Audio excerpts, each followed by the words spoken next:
മരിക്കുന്ന മുൻപേ എനിക്കുണ്ട് നാഥ അവസാനമായിന്നൊരാഗ്രഹം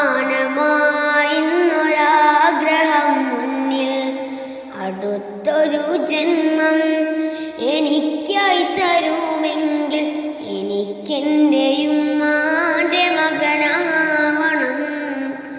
കരൾ പൊട്ടി എനിക്കായി നിന്നോടു തേടിയ പ്രിയമുള്ളൊരുപ്പാൻ്റെ മകനാവണം. ഓർമ്മ വെച്ച നാൾ തൊട്ടേ ഇന്നേ